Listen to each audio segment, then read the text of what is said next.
A BGC angol program célja, hogy a gyerekek nehézségek nélkül a nyelvelsajátítás módszerével tanulják meg az angol nyelvet. Nyelvtanárként hiszek abban, hogy ez a leghatékonyabb módszer a gyermekek nyelvoktatásában. Clap, clap, 1, 2, 3, clap, up, down, clap, side, up, down, switch and down. When I'm gone, you're gonna miss me when I'm gone. Here at BGC, we create joyful and enthusiastic communicators. What is that? A tongue? This is the mouth. Oh, Done. a tongue.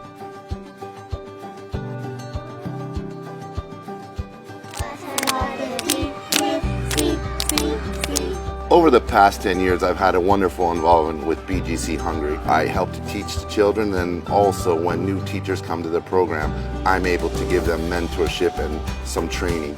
But one of the best parts about it is these native English speakers are not just bringing their language to our program, they're also bringing great cultural benefits. What are we going to get today? Lemonade. Hello, can I help you?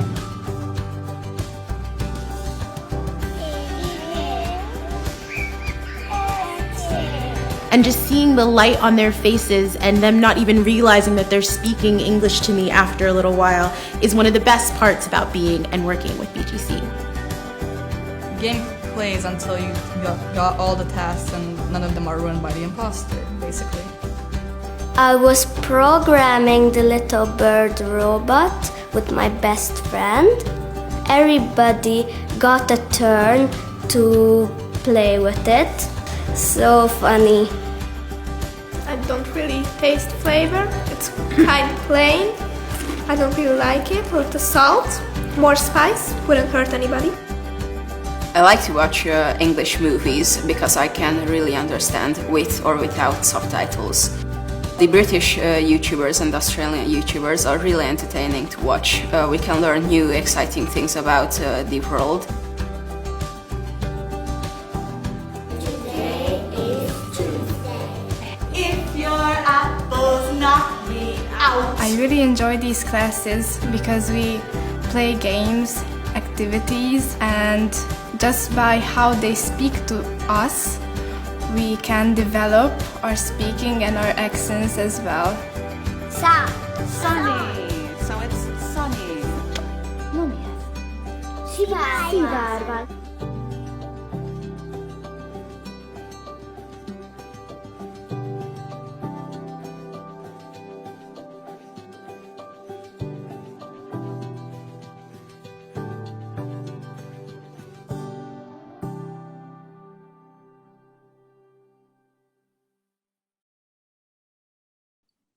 What a great video celebrating the amazing work happening in Hungary.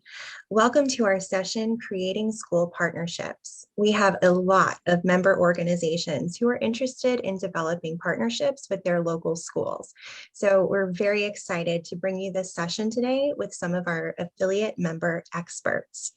I'm Abby LeMay, and I'm new to the World Federation of Youth Clubs team. I just joined as the Director of Global Affiliate Initiatives. I'm joined by two members of the Boys and Girls Club of Hungary team, founder and director Mónika Horváth, who goes by Moni, and Tamara Bosnyák. Hello everyone, I'm Monica and I'm so glad to be here. Hi everyone, thanks for having me here. So Moni and Tamara, why did you decide to partner with schools when you initially developed this program?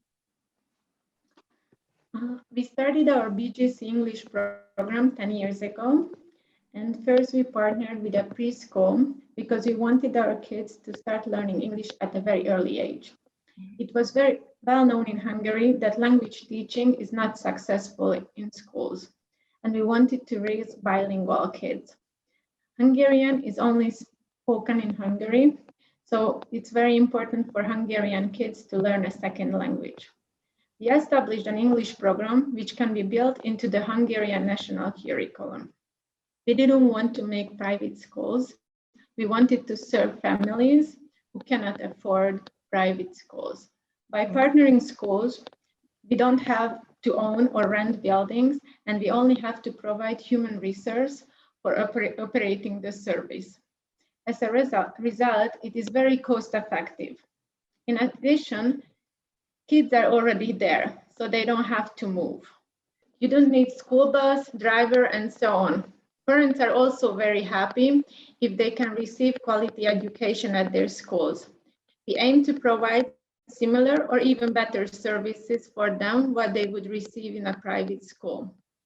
If you can add extra value to the service of a school, what they couldn't provide without you, they would be happy to partner with you. It makes their reputation much better within the neighborhood. Parent satisfaction grows, so it really can be a win-win situation. Wonderful, thank you. So how did you just select a school to work with? Was there any criteria that you used to evaluate the partnership? When we started this, I talked to the principal of the preschools district, and we made the decision together. We were very lucky because that time they built a new building, and we could establish the preschool profile accordingly.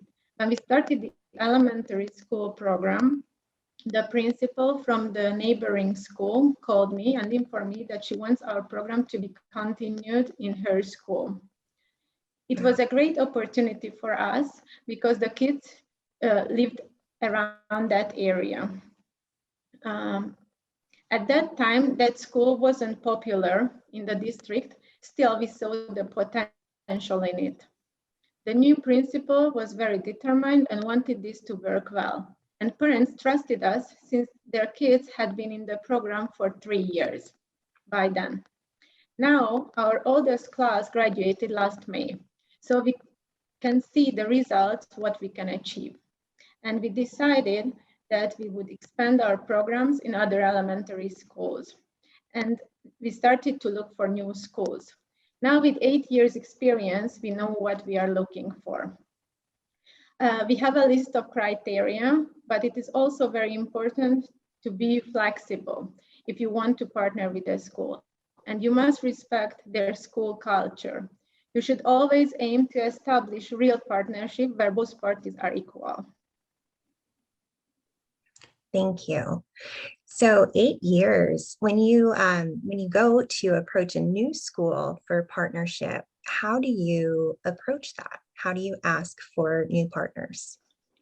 Well, I think the most difficult thing is to find the first school you partner with. In our country, connections are key. If you know someone who can recommend you or to open doors for you is a huge advantage. It's also important that they can feel that you have a clear concept of what you want to establish and you present it in a professional way. It's also good if you can look for professional partners who has good reputation in that profession you represent. For example, when I started and wrote my preschool program, I asked the most well-known ESL teacher for young learners at the most prestigious university in Hungary to evaluate my program. And when I went to talk to schools, I showed them her opinion about this program, and it helped me a lot. And I think it's also very important that you have to highlight why is it good for them and for the kids at the school. So you always have to keep in mind that it has to be a win-win situation, and you have to bring extra value to the school. That's how we feel here in Hungary. Thank you. Well, this question is for Tamara. How does your program work within the schools? Well, BGC After School program operates in a state school. Just like Moni said earlier, BGC Hungary does not have a site of its own. So our business model is quite rare, I would say. We decided to partner with a state school. This model is rare, and we did not have a good practice to follow at the very beginning but being very ambitious and goal-oriented, or having been ambitious and goal-oriented ever since we got started, resulted in new classes every year. So we are very proud and very happy to see that from year to year, more and more families choose to get their kids enrolled in the schools where the BGC program is available. These bilingual classes offer students a unique educational experience, I would say, by ensuring their high academic achievements in Hungarian during the morning hours, and develop their language skills through a range of activities that are provided by our BGC teachers during the after-school program. Like Moni mentioned earlier, I would like to emphasize that here in Hungary, Hungarian is the official language, a language that is very rarely spoken or used in anywhere else in the world. So learning a second language here, living in this country, is crucial. State schools work with a very thin budget, so BGC takes a major role when it comes to advertising these so-called BGC bilingual classes on various platforms. And once the students have enrolled for their primary years, responsibilities and educational tasks are evenly shared between the school and the BGC program. The school and BGC has a mutual goal, and that is basically to prepare the students for their future and nurture a lifelong love of learning in a caring environment. And basically how this all happening. It's very difficult to describe because I think it's really very unique. So it's not like having a language school or having a off-site place where the kids come to and have fun. It's basically very simple. After the kids have had their morning sessions in Hungarian, the BGC staff members joined the class, and that's where the fun begins. The students are given the opportunity to take part in a range of activities throughout the after school. So these activities vary from attending a cooking class or participate in an arts and crafts workshop, or play sports on the school grounds or indoors. But one would think that we provide these sessions and the kids get, signed up for these sessions, but no, it's the other way around. What we do is that we keep our classes, morning classes, together as a whole group, and the teacher joins them every day, and kids don't get signed up for these sessions because we wanted to avoid kind of like a mini chaos, or we wanted to avoid an uneven turnout on different programs. So the kids are given a timetable, a weekly schedule, and they take part in this various range of activities throughout the school year based on their timetable. Another very important key element of this partnership is that the school itself provides a teacher for the whole day. So with these bilingual BGC classes, 2 supervisors are there with the kids. The Hungarian teacher who is employed by the school helps the kids with their Hungarian homework during their power hour, whereas the English teacher, the BGC teacher, is responsible for creating a native English language environment in which the kids pick up the language. They acquire this very important second language at their own pace. And basically, right from the beginning, we are aiming at being an integral part of the school. Wonderful, thank you.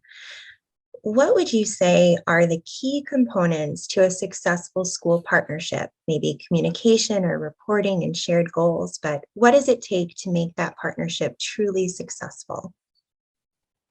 Well, I think it really depends on the location. I truly believe that every country has its own specifics.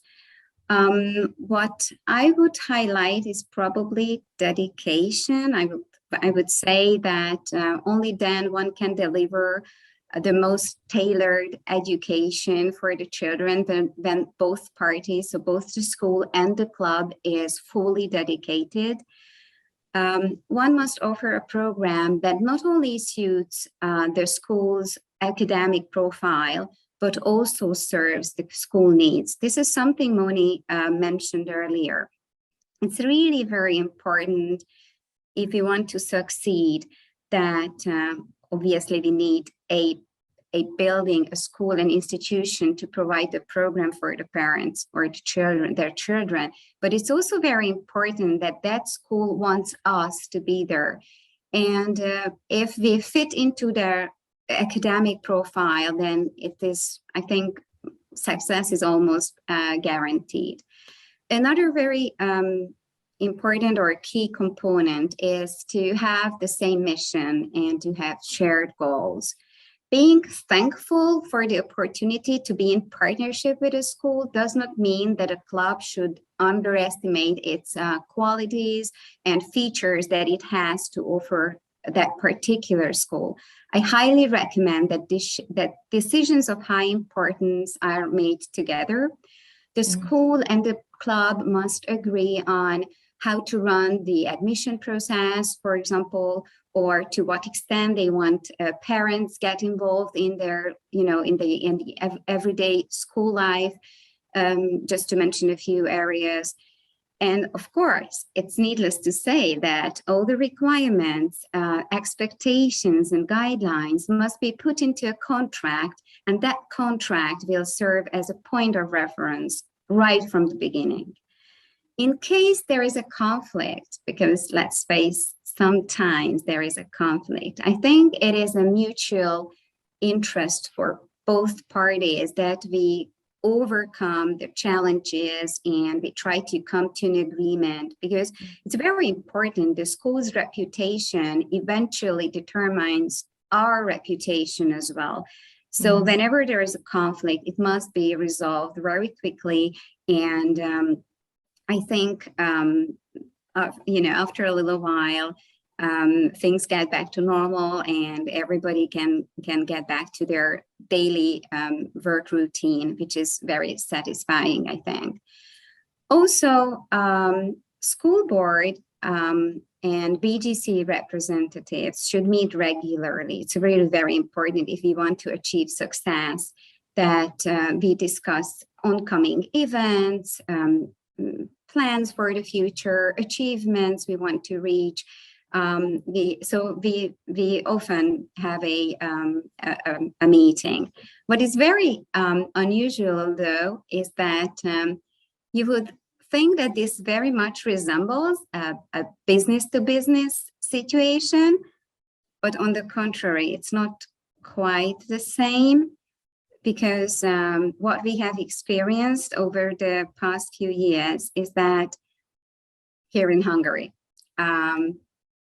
the school board has mainly devoted and dedicated teachers, and teachers do not have this so-called business attitude. So whenever we communicate and we try to, make arrangements or make agreement, I think it's a wise thing to keep in mind that our partners in this job are not business people. Thank you. And now for our last question. This is for both Moni and for Tamara. What recommendations do you have for organizations who are considering school partnerships? Well, if you want to succeed, and of course you want to, I think you should pay extra attention to the flow of information. I mean, everything that has just been said, I think, is worth, being considered when you want to make partnership with a school. But what we experience is that the lack of information very often leads to despair and raise, unnecessary concerns. So when you want to partner with a school, make sure that you pay attention to details, just like you would do in a normal business situation. Go and find out the most possible information on your would-be partner. Maybe, you need to decide whether it would make a good image transfer. You want to be partnered with a school that has already that already has a kind of reputation, something that you feel you would be proud to be part of. Mm-hmm. And then from that point, you make this decision and you both accept the conditions, and you are aware of the fact of the workload that it will involve eventually. Because running a school or running a club on its own, it's challenging, let's face it. But when you come into a partnership, then you have someone else right next to you, but at the same time, very remotely working on the same project. But I think it's very, very challenging. So you should keep it in mind before you take a plunge into it, but it's definitely worth it. So we are very proud of this model, and we were never thinking, I think, Moni, you agree, but we have never thought that we would do it in another way. So whenever we are opening up to new opportunities, that's the only business model that we are pursuing. We really want to find a new partner in school, and we want to get started all over again. We are very ambitious. Moni, anything to add to recommendations? Well, I think Tamara told almost everything. Maybe what I would add is that it's a great opportunity for everyone if you partner with a school. But also you have to be flexible, because it's not that you are operating a club by yourself and everything can be in a way that you want it to be, but you have to a little bit accommodate to their needs or something like that. So I think I would recommend this model for anyone. And but you have to be aware that you need to add extra value to that school in order to make them happy as well, and the kids, of course, because that's the main goal. Well, thank you both so much for your insights and your leadership and sharing more about your excellent partnership work with schools in Hungary. Thank you for your time and for this session. Thank you for inviting us. Thank you so much. It was great sharing our ideas with you guys.